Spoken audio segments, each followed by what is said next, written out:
Welcome to Planetary Gig Talk, Tales of Music and Magic.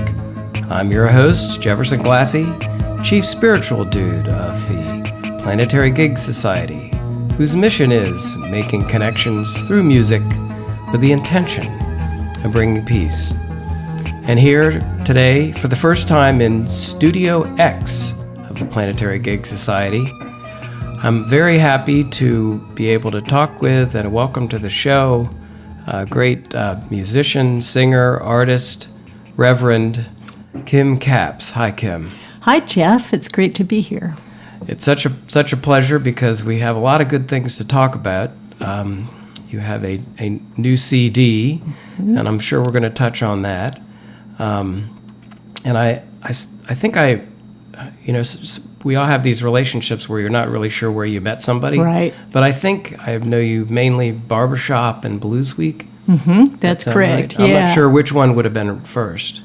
I think it was Barbershop. First. Probably. Yeah. Archie Edwards Blues Heritage Foundation, where a lot of us have hung out over the years, and I have a great number of wonderful friends. Mm-hmm. And also Davis and Elkins College, Elkins, yes. West Virginia, Blues Week, Augusta Heritage Center. It's got so many things you have to say to properly describe it.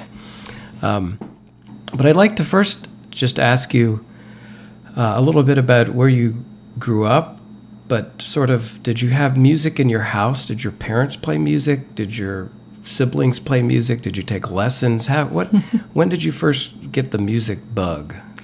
Well, I remember I grew up in Jacksonville, Florida, until I was about 14, and I remember actually my very first clear music memory was in first grade. The teacher played Swan Lake for us and set us out with crayons at our desks and said, "Draw what you hear." Wow. And I was suddenly, I remember that as the time that I decided that regular crayons were not enough and that I wanted the big stringed ones. I mean, I was so amazed at how that sound could like bring a swan into an elementary school room. And wow. I just remember wanting to be really, I don't know whether I left my desk, but mentally I wanted to be as close to the record player as I could. And that was like one of my music memories. And the other is in church. And I got to sing. They had a little kids choir that sang very frequently in church. And I had a lower voice, so I got to sing with the boys, which, was kind of fun. Good or bad, you could, depending on the way you look at it. I was secretly proud of that. Yeah. So, and I remember kind of getting the bug of music there as well. And then later on, as I was hearing stuff on the radio, like soul music really did it for me. It was really powerful. Yeah. Nobody in my family played music. I mean, they played records, but at the time, nobody played music. I begged for piano lessons for 18 years. Wow. Pretty much. Well, no, that's true. Not true. About 12. When I was in school, they never did that. And I took voice when I first went to college and was going to be a music major, but ended up not doing that. Singing Italian arias didn't really work for me. So. Yeah. So, well, that's some pretty early distinct music memories. Yeah. And when you were singing in the church choir, how old were you then about? I think most of my elementary school years. Yeah. And did you pick up an instrument at some point? I mean, you said you wanted to play piano, but did you have a little secret harmonica or something that you... My parents, in order to get me off of the piano thing, gave me a guitar when I turned 11 or 12. Like a little Sears guitar kind of thing. Yeah. And I immediately started writing songs. Did you? They weren't, I'm sure they were not memorable because I don't remember them. But yeah, I started kind of trying to make up songs and do stuff. Did you take any lessons or did you? I didn't take, they gave me like books that you could teach yourself kind of thing. And then I took lessons from a friend when I was in high school a little bit, but I was always a bad guitarist. I mean, I'm getting better. But I hear you, I feel the same way. But that and all of it was kind of that was a tool for me to like sing and write. Mm-hmm. It's always been that. That's sort of your first love, in a sense. Singing and writing. Yeah. So, do you remember do you have a first song that you wrote down that you kind of remember that you did, or first songs? Was that at college time, sort of? No, I was in high school. High school. I can still remember one that I wrote about missing somebody, and yeah. That's pretty cool. That's a real, just quite a way to put things. Yeah. To put things in a context of music and song, which is sort of poetry and vibration and all that. It's pretty cool. So, did you were you in a band or anything later on when you're 20s, or did No, you? I sang a little bit. I found somebody who played piano for me for a little bit, and I performed a little bit there, like in a couple of like coffee houses and stuff, and then I got into a group at the campus ministry where I got involved, where they did music, and sang there. Well, so then, if you don't mind, tell me a little bit about the campus ministry, and you are a reverend. I mean, I'm hopefully not committing any sins or anything over here, but how did that?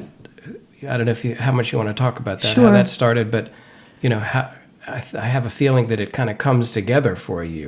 It does, and it's continued to come together in big ways. So I remember when I was a teenager and I was going to church, and I remember having a sense of call to music. But I didn't know what that meant, and I didn't, as I grew older and I was in college and stuff, I didn't think I was, quote, good enough, and so I didn't really take that real seriously. And later on, in my later years of college, I started feeling called into ministry, which I thought was hysterical. At the time, it was kind of like, that can't be. I must be hearing wrong, or God is really confused. Was your family fairly not so much? Or something? That wasn't it. For me, it was a safe, happy place in church, and my grandmother went every week, but my parents didn't even go every week. But I liked going with my grandmother. Yeah.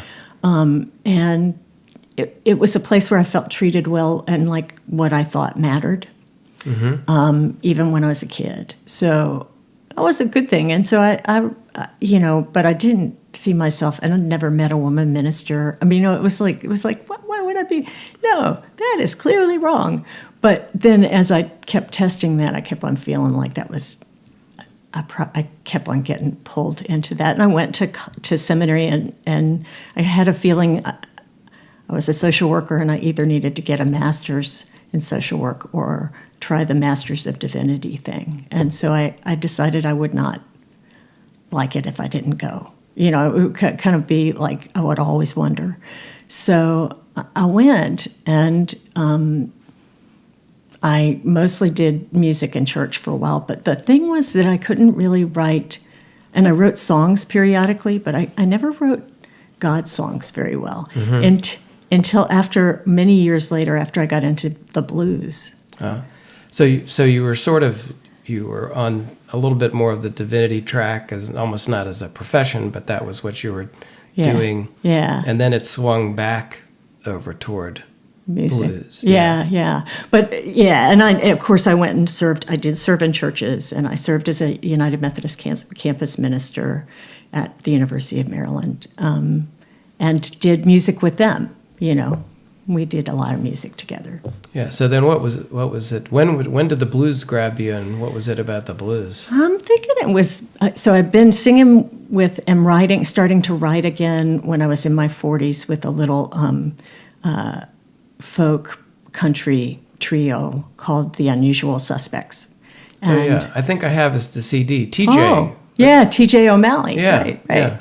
So I was doing some music and having a great time starting to write again, but I ended up actually going to Swing Week, Blues and Swing Week at Augusta, and I ended up feeling the whole time like I was in the wrong place and I really needed to be with the blues people, and also I just had some we're a little more fun on weird things where people were saying, "Oh, "You're the blues woman." And I was like, no, I don't do that.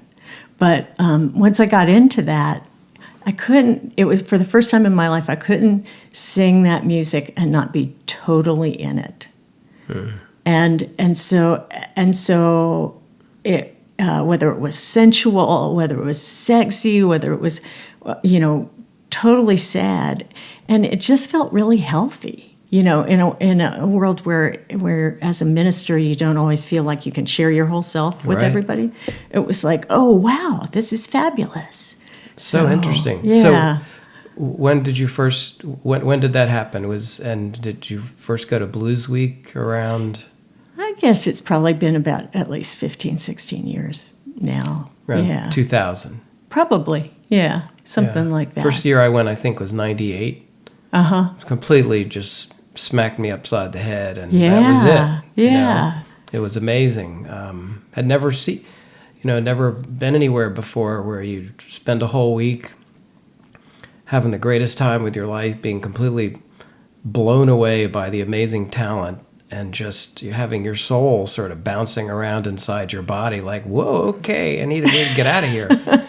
It's just, it was fabulous. Yeah. Are there some sort of similarities or things that are, how they translate between, I guess, I don't even know what you call it, divinity or aspect, or the church stuff, the church stuff and the music, aside from just, playing songs at service. Right. How do those two sort of correlate? Well, they remarkably started coming together in surprising ways. So there was a part of me that thought that when people found out I was going out and singing blues in bars, that they would, be like, "Oh, we knew she didn't fit here." and what happened? I finally just as silly as it sounds, came out as a blues musician in a sermon once, and interesting. And the response was, "Can we come hear you?" And we all feel like there are things about us that are not acceptable, but that we really like. And so it became a very cool thing. I started doing blues services for Ash Wednesday, and still do actually at the current church where I serve part time, because it seemed like a really. So we would do blues and old gritty gospel as a part of that, and still do. And sometimes I started writing things, and as I did that, I started writing them for, thinking, I can use this here. And then it was, more and more it just kind of came together. Students would come up to me and say, "This is really good. That you're doing this really makes us feel good." Wow, that's nice. And it helps us to see that we can bring our whole selves into church and into the faith community. And then I really started realizing how important that was both for me and for other people. So it kind of revolutionized my ministry in many ways. Wow. And it continues to, and does now with over the last year and a half, with some of the things happening in the world, I was starting to write again more than I had in a long time. After I'd gotten married and I was all happy and life was good, but I was really struggling with what was happening in the world, and the place that really came. One of the songs on the new CD is called "For Broken Things," and it was written a couple weeks after the shootings in Orlando in June, and a few days after the police had been shot in Dallas, and a couple of other people had been killed by police during that week. And I remember just feeling powerless and just trying to make sense of it all, and knew I had to do something. And I just started crying and looked at my husband and said, I just need to go write, and went upstairs and just didn't come down until I was still crying, and brought the words down to him. And there was a part of it that I wrote the next day. but it just kind of came out. And I talk of it as a prayer for broken things to be made whole. And it ends with a plea for we have to get to where we need to go together. Can we travel there together? And that became, kind of, it just kept coming out. And so I went to Blues Week right after that. Ooh. And I played that song in vocal performance for Risa and the class, and Roddy Barnes, Risa Gibbs, who is a great musical mentor. Oh, fabulous. And they immediately started saying, "This is what you need to do. You need to record that." And that was the response when I played it in student showcase. So I went, and so after that, Risa and I had a couple of conversations and said, so she said, "You really need to record this," and she just could hear how it needed to be. And so I eventually called her and said, "I've been writing more, and can we do this, and would you produce it?" And at first she said, "Well, I don't like that word." But eventually we did list her as the producer because that's what she was. And music continued to flow out of that. One of the songs is called "We Can Rise," and it was written during the election season of 2016, and I was just seeing, and people were talking about building walls and so much division, and I just couldn't. The only way, always when I've struggled with stuff, sometimes I put it in sermons, but I'm not preaching much anymore, but the truth is, it's not like talking at people. It's my way of processing. How do you make sense of your own struggles and the struggles that are going on around you, and bring some meaning to it? What's so powerful, and what you describe of just that feeling of, wow, I have to do something. And you can go out and chop wood, or I suppose you can, watch movies or things. But, in my experience, I'm finding that, music can just sort of transform you, and also provide sort of an outlet. Oh, yeah. From your soul, or whatever's in there, heart, Yeah. Do you see ever some of your, I don't know if you call them parishioners or congregation, have they had similar effects with music, or have you seen some of them have reactions from music, whether your music or other music? Oh, yes. The congregation where I'm serving part-time right now is very there's a lot of great musicians that attend that church. Nice. And I was really delighted because there was I called it the pew, but it was a whole row of folks from my church at the release concert. And like I said, they happily received me doing blues on a Sunday, or I've based sermons on songs and for Ash Wednesday and different things, and they really do respond. I think people in general really respond to things that are authentic, to music that is authentic, right, and comes from that place. Yeah, so many people have had music. I learned to play and sing in church, and that sort of thing. Well, I came up a Catholic, and we were pretty bad singers, I think. If there wasn't somebody in the choir singing it, we were just sort of mumbling in our seats. So I didn't have quite the same feeling like that. But it's fabulous that you're able to combine sort of your passions like that. So a little bit more about the CD. You mentioned a couple of songs, and sort of the general thrust of why you were doing it. But right. When people say, "Why did you do the CD?" or "What does it mean?" How do you respond to that? It was a process that evolved, and it came out of the community, is what I would say. Because I wouldn't have recorded again, probably, because it just would have been hard, and I just didn't see myself doing that. But when people were saying to me that I needed to do that, and then I was seeing how people were responding to the music, and then it became kind of like this, well, okay, it had more ownership than just me anymore.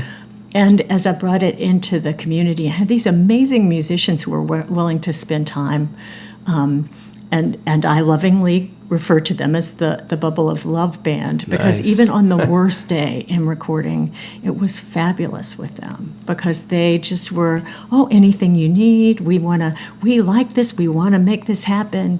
They were just amazing, and it was such a fabulous experience. And I had thought of naming it "We Can Rise" after that song, but I realized that it really was about the community, and so I made it. The name is "Together We Rise," and the faces of all the people who were in the recording are in the background on the front of the CD cover, because they were always there. Right. Yeah. Well, and, something else that I've kind of sensed, because I think I saw you, it must have been 2 Blues Weeks ago, when you did I think I saw you do one of your songs you've just written there. Yeah. And it was very, it was kind of an emotional time, and they're quite, we know from Blues Week and the Student Showcase how amazing that can be. Yes. People standing up and singing about, it just I end up crying all the time. Yeah, me too. But there's been this frustration that we've had, and particularly in the political situation, where it does sort of feel like people are trying to pull us apart and judging other people and putting them down, and it's really distressing. I had post-traumatic stress disorder ever since the election. For a long time. It's a little better now, but it's been so frustrating. So it's also inspiring that you're able to channel, those feelings and frustrations into this CD. Well, one of the songs, the first one on the CD that was also the last one to be recorded, is called "Let Your Hope Grow Roots," and it came from a conversation with Risa Gibbs, where we were talking about, she was kindly saying that when she was listening to my music that it was making her feel hopeful. And I said, I want to bring hope, but hope with roots. And it was one of those things, when I said it, I thought, I wonder what I mean by that. I've had a lot of those experiences. What do I mean by that? Yeah. And I thought about that for months and months and months. And that song came out of it. And I played that at Blues Week this last summer, and got to play it with Ben Hunter playing fiddle on it, which was just amazing. And that was another one of those experiences where everybody's like, that needs to be recorded. But for me, that place of wanting to have hope, and also being authentic and real about some of the struggle and some of the really hard stuff that's happening. I don't want to pretend it's not happening. So that song kind of came out of that. And one of the places I saw that, a friend called me last year and said, I have an extra ticket for the African American Museum, the National Museum, and I went and wept the whole time. But I saw so much hope. The most amazing museum I've ever been in. It is. It's just fabulous. So you have how many songs on the CD? It's an EP CD. It's 6 songs, all original. Yeah. Any other ones that you wanted to say anything about? Because it's just the whole thing. The way just looking at the cover and knowing the people in it, it does seem very hopeful, and I like that sort of the thought of, with hope with roots, because Yeah. we need hope.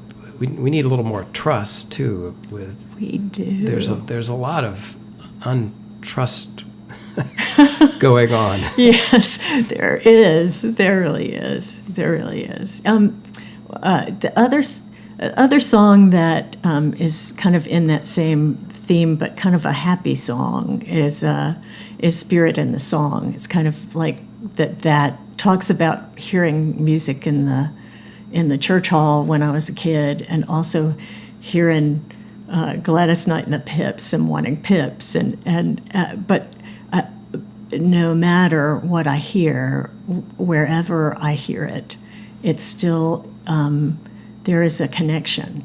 It can be a djembe, it can be a blues harp, it can be a sitar, it can be anything from anywhere. It can be a bossa nova, but there's something that connects us. Yeah. And it kind of sets us on the same rhythm, and making music too is just an amazing community builder. It's I totally love everyone I made music with for the CD, and that can be tense work, but it was just a loving experience to make something like that, and to have everybody bring what they bring is just so fabulous. Yeah, there's so many ways that we can build community through music, that we can use community to help overcome some of this stuff that it isn't as pleasant. And right, I really I admire you for having made this effort to really let it come out and put all this down, and sort of throw your flag in the air for yeah, togetherness and love and music. Thank you. All right, so thanks very much. Really enjoyed talking with you today. I've had a good conversation, Kim. Really been special, and hope everybody gets a chance to hear the CD. Thank you, Jeff. It's been great to do this. Yeah, thank you.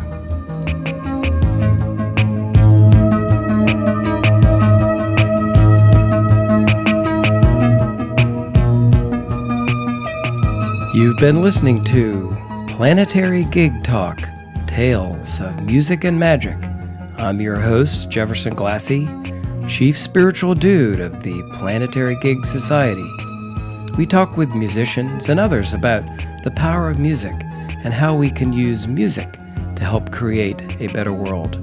Please check out our website, www.planetarygigs.org, for information about some of the organizations promoting music and musicians, resources about the power of music, books, movies, articles, including new research on music and the brain.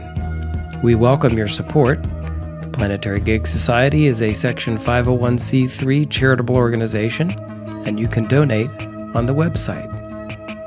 You also can receive a free email signature block demonstrating your support for Planetary Gig Society. Please follow us on Twitter, Instagram, and Facebook at Planetary Gigs. And we want to thank fabulous musician and teacher Eric Weinberg of Little Eric Studios for the Planetary Gig Talk music titled Chill Kid, It's Saul. So please check out Planetary Gig Talk on iTunes, Google Play, and Stitcher. Subscribe and hear all the upcoming episodes. Thanks very much.